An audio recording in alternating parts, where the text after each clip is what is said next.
ہمارے معاشرے میں بہترین رشتہ دار وہ ہے جو فوت ہو چکا ہو۔ جس دن لوگوں کو یہ بات سمجھ آ گئی کہ مخلوق سے محبت خالق تک لے جاتی ہے، اس دن روئے زمین پر امن قائم ہو جائے گا۔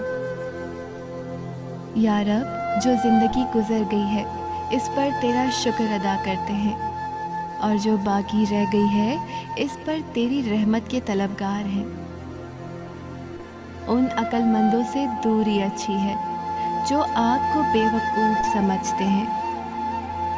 سب سے اچھا ناول، سب سے اچھی تصویر انسان کی اپنی زندگی ہے۔ کبھی تنہائی میں بیٹھ کر خود کو پڑھیں۔ جو عورتیں غیر مردوں سے تعلق نہیں رکھتی، ان کی خاص پہچان یہ ہوتی ہے کہ وہ کسی غیر مرد کے اپنی طرف دیکھنے پر توجہ نہیں دیتی اور اپنے کام سے کام رکھتی ہیں۔ اگر آپ کسی کو دل سے چاہیں اور وہ آپ کی قدر نہ کرے تو یہ اس کی بد نصیبی ہے، آپ کی نہیں۔ پہلی محبت ہمیشہ غلط شخص سے ہوتی ہے اور دوسری محبت ہمیشہ صحیح شخص سے غلط وقت پہ ہو جاتی ہے۔ فاتحہ لوگوں کے مرنے پہ نہیں بلکہ احساس کے مر جانے پر پڑھنی چاہیے، کیونکہ لوگ مر جائیں تو صبر آ جاتا ہے، اور اگر احساس مر جائے تو معاشرہ مر جاتا ہے۔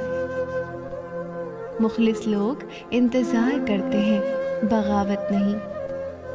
تعلقات کی بنیاد احساس ہے، اور احساس ہمیشہ وہی شخص کرتا ہے جو خود غرض نہیں ہوتا۔ اچھے لوگ بالکل ہیرے کی طرح ہوتے ہیں، جنہیں ٹھوکر مارو گے تو وہ ٹوٹیں گے نہیں، لیکن پھسل کر تمہاری زندگی سے دور چلے جائیں گے۔ سنا ہے حشر میں کوئی کسی کا نہیں ہوگا، مگر یہ سلسلہ تو ابھی سے عروج پر ہے۔